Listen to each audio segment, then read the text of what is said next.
Eric Sheets Haber is one of the original legends of poker. He has a background in both the stock market and in games of skill like backgammon and chess, which is essentially the 1-2 punch of poker origins.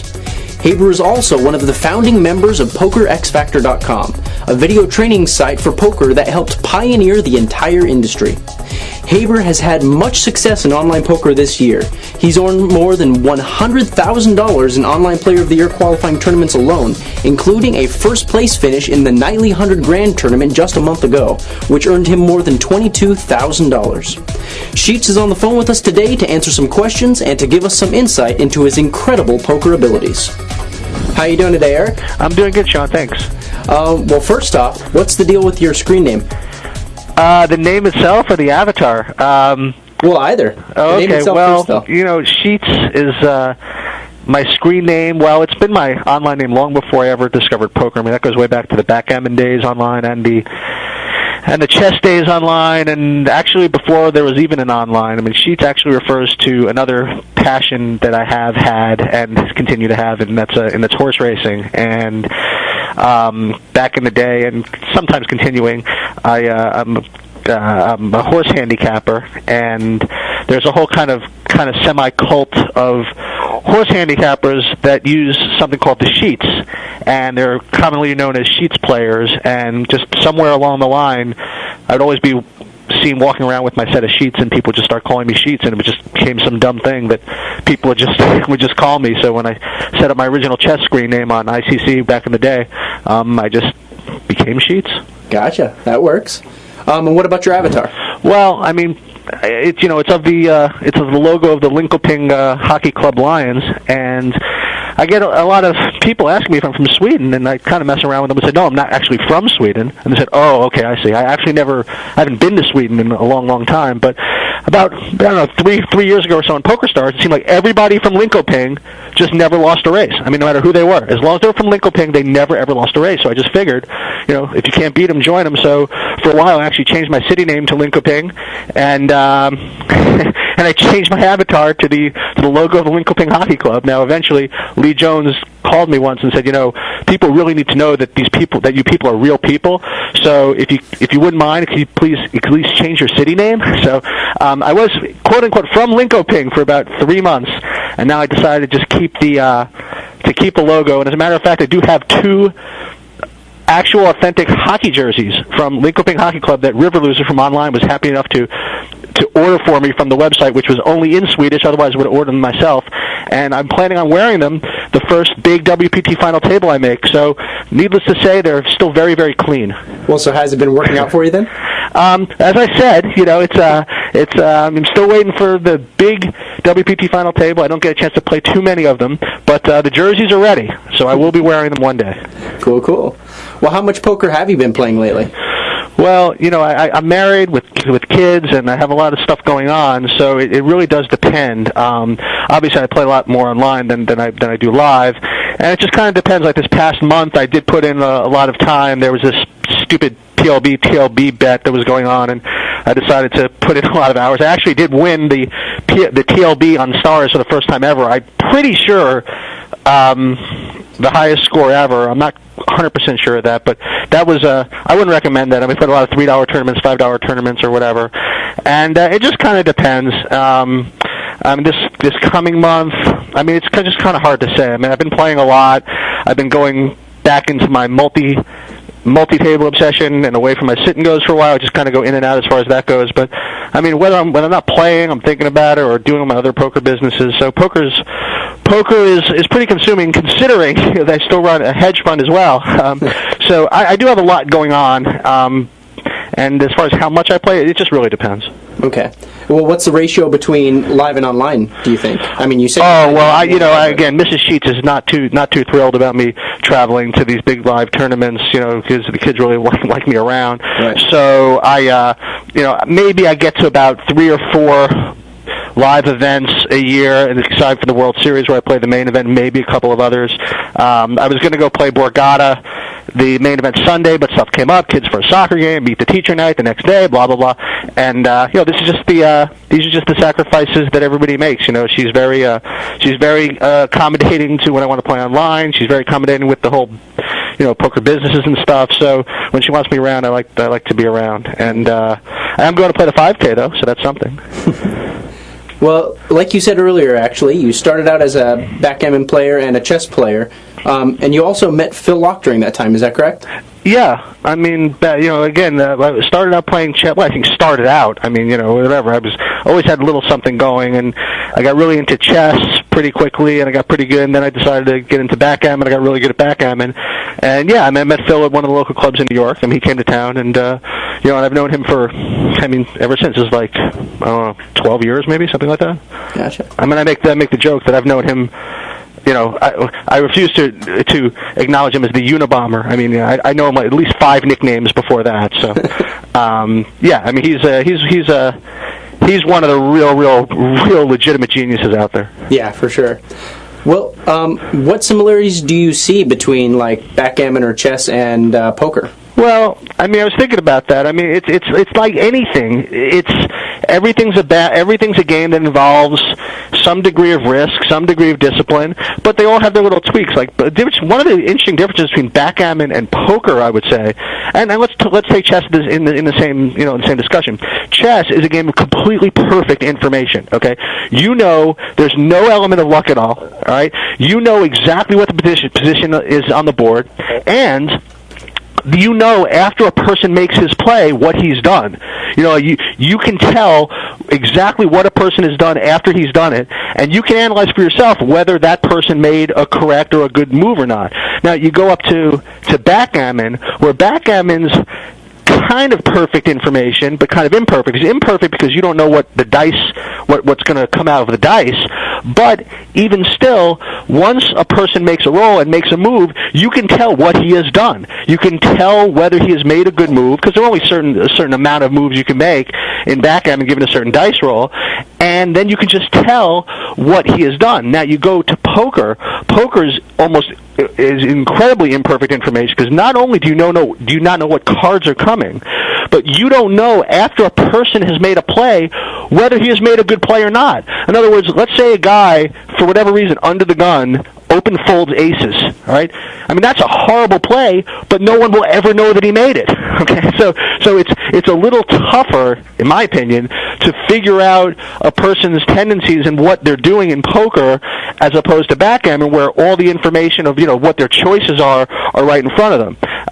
So I think that's one of the real interesting things about poker is there's an element of luck in that you don't know what cards are coming, and there's imperfect information on the opponents, because they can kind of hide their strategy to some extent, where in games like chess and backgammon, it's all out there for everybody to see. Well, but what kind of strategies would you have employed in, especially backgammon, that might cross over, or at least mentalities, I would say, that would cross over into poker? Well, it's as I said, it's like any other game in that it's a great deal of study, it's a great deal of discipline, and a great and a good mix between knowledge of math and knowledge of qualitative issues. It's like backgammon. Yeah, it's one thing to be able to calculate how many shots that you're going to leave if you make a move, but there is a certain amount of strategic aspects involved in that if a person plays a certain way, you might make a certain move. Whereas in poker, it's even more strategic in that it's a little. I think that poker, I would say, is even, if you think about it, even less math oriented than backgammon, and it's much more kind of, I don't want to say psychological and make it all about reading into people's souls or anything like that, but you do have to factor in first of all, not just one other player, but a lot of others at the table, but you have to factor in what their tendencies are, what they think your tendencies are, and it's just a lot more going on in poker. Right. Well, it's said that you're a sit-and-go master, and is there any kind of rhythm or style that really works for you when you sit down in most sit-and-goes? Well, I don't know. It is said that I'm a sit-and-go master. I don't know where this came from.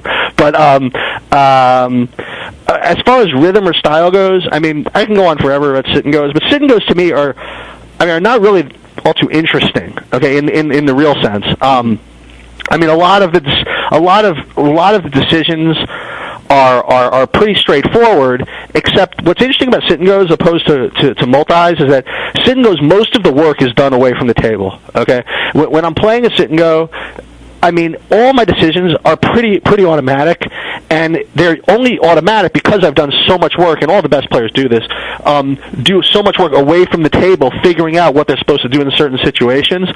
So as far as rhythm or style, I mean, one thing I have found is that, I mean, there's always a fine line you want to walk between kind of straying from what you know is correct in the name of being cute and just going kind of plowing along straight forward. And I was actually talking with someone online yesterday, a real expert sit-and-go player and good player in general, number 110, Peter Neff, and just I don't know how this came up, but we were talking about sit-and-goes in general and how the EV in sit-and-goes has gotten really, really hard. And he actually made a really good point to me that the thing is that whenever you're in the real highest level of sit-and-goes, any attempt to really deviate from what you know is perfect play, you just get exploited just way too often to make it work. I mean, you can go ahead and try to call a little loose or shove a little tighter or whatever and try to deviate from what you know is correct. But if you're up against really, really the top players, you just cost yourself way too much EV for that to really be profitable. And that's the thing about sit-and-goes. I try when I'm playing, at least at the highest levels, I mean, I really try to not deviate too much from what I know is the right play. Well, so basically you're saying that it's less beneficial to be creative in sit-and-goes than in a multi-table tournament, correct? Yeah, 100%. It's you can do certain things in a sit-and-go, but it's really not. And I've experimented a lot with this. It's really not going to be that worth it. Okay, like what you can do in a sit-and-go is if you're playing a real top player who you know is going to be very tight early. I mean, you could rape them early, stealing blinds and re-raising them pre, knowing they're just going to fold. But the way the sit-and-go blind structure works, it's not going to really amount to too much. So, I guess I'll kind of leave it at that. Okay, that works. And kind of a little bit more specific of a question, but what are you pushing all in with from under the gun with about 10 big blinds left in your stack when it's near the bubble in a sit-and-go? All right. Well, okay, I'm going to refer to my a good friend Mike Glasser, known online as Innocent. I kind of taught him how to play and kind of continue to mentor him, and he would always come in to me with questions like that, like, what do I push with here? What do I call with here? And it's the old joke, you could you can give a man a fish and he'll eat for a day, or you can teach a man a fish and he'll eat for a lifetime. And I answer him the same way I'm going to answer you, and the same way I do my videos on Poker X Factor. Okay. Instead of me just telling you what I'm pushing you with, I will tell you how to figure it out, okay? And it's just work that everybody has to be done away from the table, okay? The quick answer is it just depends on the stack sizes behind you, and it depends, first of all, on what the people are calling with. So, you get one of the sit-and-go programs, like S&G Power Tools or sit-and-go Endgame Tools or sit-and-go Wizard or whatever, and the first thing you do is level one thinking is you have to plug in what you think are, a reasonable range that all these people are going to be calling you with. You plug it in, then you run it, and then you figure out what you should be pushing with. Now, that, in my opinion, is the most basic level one thing you have to do to be even slightly positive EV in sit-and-goes. And it's amazing how people won't even do that, and they won't do it ahead of time. They just kind of figure it out, and they hem and haw it over the table. Now, the real...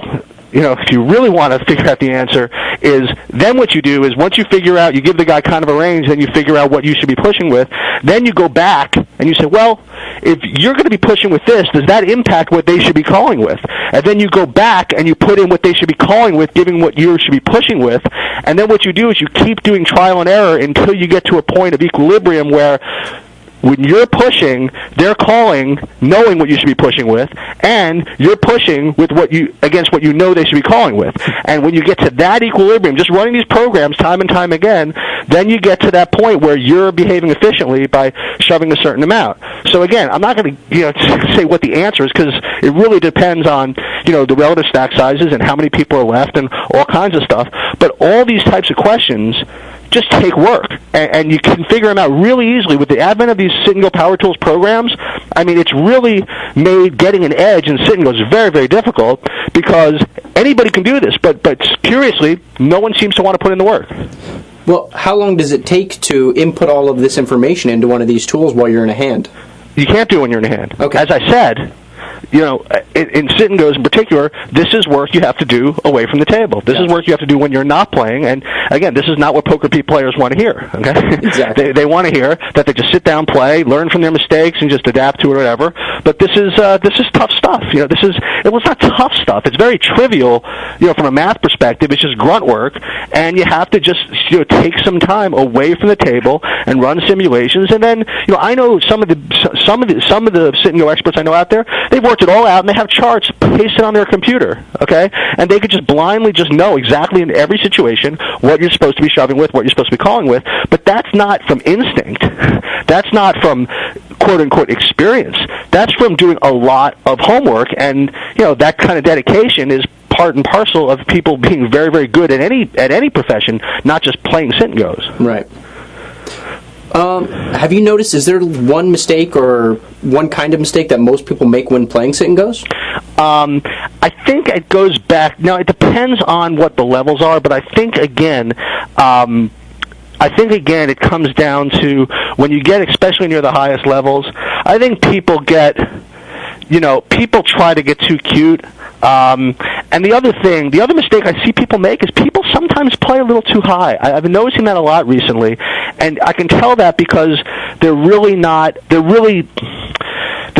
playing the bubble correctly. And usually the reason why people aren't playing the bubble correctly is because the bubble matters too much to them.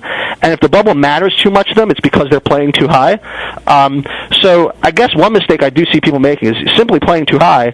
And I guess the evidence of that is I still see people playing the bubble far too passively. Mm-hmm. You did mention one other thing I do want to kind of address when you were talking about shoving on the button with limpers, because that's a whole thing. I just want to put my 2 cents in there because I get to ask this all the time, and I just want to leave you with something. Again, and then we talk about we'll get to this later, but one of the guys I know for a long time who helped teach me how to play way back in the beginning was Dutch Boyd, and he told me something I will never ever forget. Okay, and this applies a little more to multis than in sit and goes, but it applies to sit and goes as well.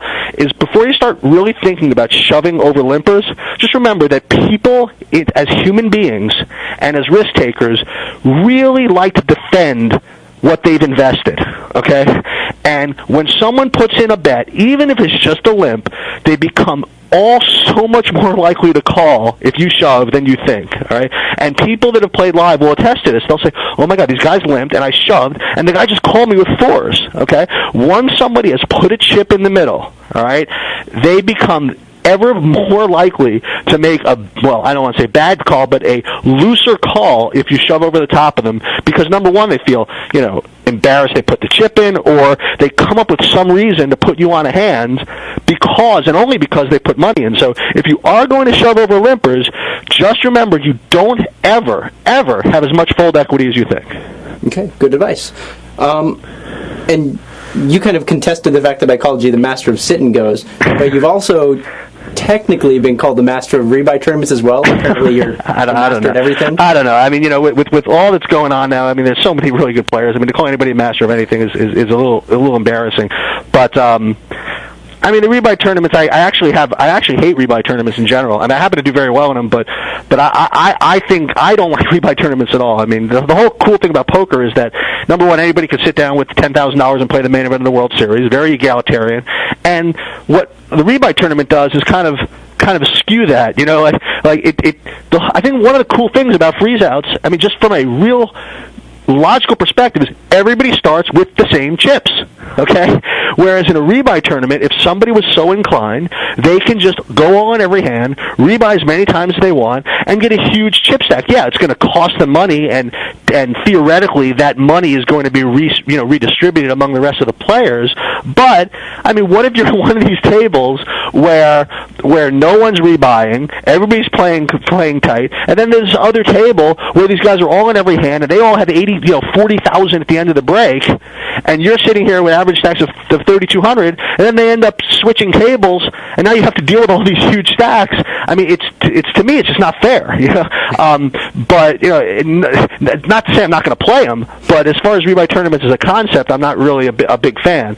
Now, as a result, I kind of usually you know, fight the urge to go crazy in the rebuy period. I'm kind of known as one of the tighter rebuy players in general, with some exceptions. So I usually just play the rebuy period as, you know, I play it smartly. I mean, I don't play it just like a freeze out, because if you do find some idiot that's going to be shoving any two, I mean, you have to make calls with king jack and something like that. But what I tell my players and, you know, people who ask me is you can take risks against idiots and morons in the rebuy period, but just don't be one of the idiots and the morons.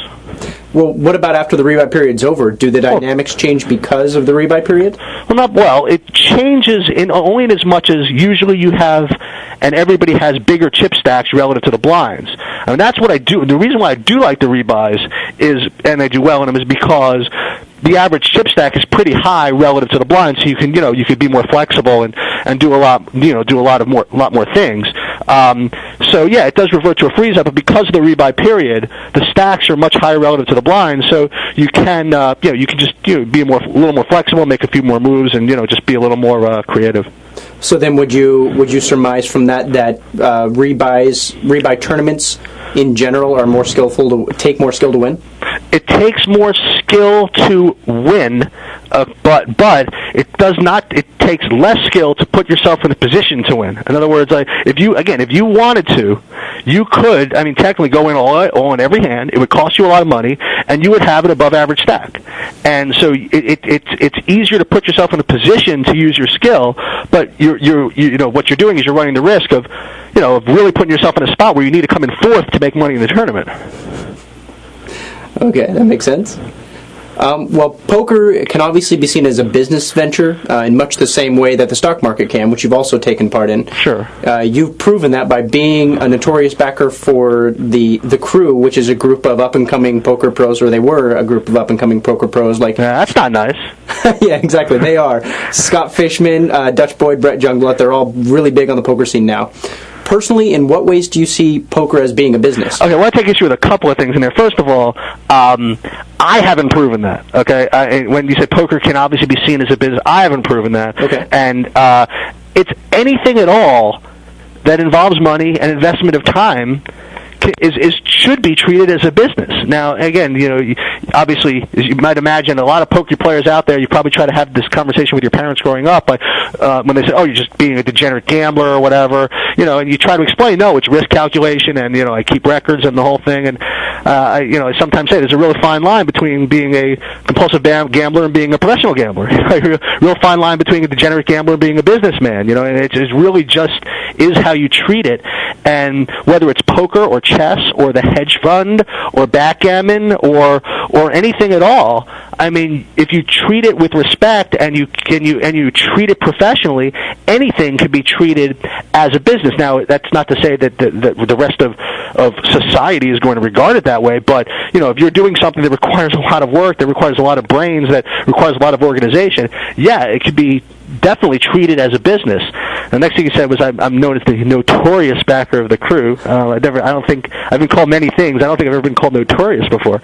But yeah, I mean, when I back in the day, and I know this has been pretty well chronicled. Back in the day, when I was first getting into poker, I found it fascinating that these kids were all kind of pooling not so much their resources, which is one thing, but also pooling their intellectual resources in trying to make themselves better. And as they said back in the day, to take over the poker world. And to me, as someone who always had kind of a soft spot for people who did kind of less than traditional occupations using a good part of their brain, and I thought it was worth it to number one is investment, and number two, it makes me feel good to see people use their brains in a good way, and and kind of fight the notion that they have to use their brains to be a lawyer, or have to use their brains to be a doctor, or have to use their brains to work on Wall Street, where if they want to use their brain power and to pool their resources to become excellent poker players, I think that's just as good as and who am I and who's anybody to cast a moral judgment on what's the best way to use your brain power. Right. Well, and just to clarify, I said notorious, but what I really meant was noteworthy. Oh, you said the wrong word. Oh, okay. I didn't want to take that's fine. And also, when I said that you had proven that it had become a business, I really just meant that you had basically in a way, kind of taken a whole bunch of different aspects of poker that could be turned into business or turned more business-like? Well, you know, it's funny because, you know, again, I said back in the day being 3 years ago, okay, I had a conversation actually with Phil Hellmuth on the phone. This is back when he would actually return my calls before everything really took off for him as far as, you know, as non-poker businesses go. Right. And he called me up once and he says, you know, I'm doing an interview with such and such, and you'd be a good person to be on this interview. And the issue is how being good at poker can help you in business. And I kind of responded in the other way. I mean, I was saying that it kind of goes both ways. How could being good in business help you in poker? And it's very interesting. You know, you take someone like me or my partner Cliff Johnny Backs Josephy, who have so much business experience, just life experience in general, and we were able to pick up poker faster than a lot of people, especially people that don't have, you know, as we didn't. We don't, you know, we're not some of these 18-year-old kids that have 20 hours a day to learn, but we were able to pick up a lot of aspects of things much faster than a lot of people. And as far as turning poker into a business, again, business experience translates well into poker, and because all poker is, as I said, is just another type of business. Yep. Well, last question, and you had mentioned Cliff Josephy just now. You run a poker training site called PokerXFactor.com with Cliff and with Scott Mindwise Pendergrast. Is there anything new and exciting going on with that? Yeah, there's a lot going on with that. What's going on with that is quite remarkable, and I don't say that from a marketing perspective. What's remarkable about it is that everybody's getting good. It's crazy. You know, there are the threads that come up on this all the time, and people say, why you guys, why are all these training sites just continuing to make videos and making everybody better? And I have to tell you that, I mean, this is a conversation Cliff and I had, you know, for a long time before we ever launched this thing, okay? As we knew that if we started really selling our secrets, and because we don't hold anything back, that it was going to affect our EV, it was going to make people better, and our edge was going to deteriorate. And we knew that going in. It was a real struggle. And to see all of these kids join our site, and so many of them become better than we are, you know? We still have a few tricks up our sleeve, but people have gotten so much better that what happens is it's kind of what it has done is increase the level of play in general in poker, which then requires, well, first of all, and one interesting thing happens is us, Cliff and I, by going through our hand histories and reviewing it and teaching it, we become better so that we tell the people new and better things to learn, and then they become better. And if everybody becomes better, then the players who play against them have to become better. And then what happens is people who have not been participating in all this instruction just get left in the dust. I mean, you would be surprised the IMs I get from people, really well-known pros, all right, who came into me on IM say, you know, just so you know, I'm renewing my Poker X Factor subscription now, and I said to him, I didn't even know you were a member. He's like, well, I'm not using my real name on the Poker X Factor site. You know, I don't want people to know that I'm still trying to learn, but you have to. And with all these kids out there, and all these kids putting in all these hours, learning, people that are not keeping up are just getting left in the dust. Now, it's great, I think, for poker in general, for everybody to become better, because it kind of emphasizes what a hard game it is, and it requires everybody else to get better. But I was thinking about this last night, and that, you know, what used to be kind of a neat little supplement, you know, like, you know, you might as well sign up for Poker X Factor or whatever. Now it's almost necessary, you know, if you want to keep up and be a top player, and you want to deal with these big tournaments with all these other guys who are learning, you kind of have to keep up, or you're just going to get buried. Mm-hmm. Good. Well, that's all I got for you. Thanks for joining us today. Oh, not a problem, Shawn. I appreciate it, and good luck with everything. Thank you very much. Okay. And that's all for this week. Thank you for watching The Online Zone on Card Player TV.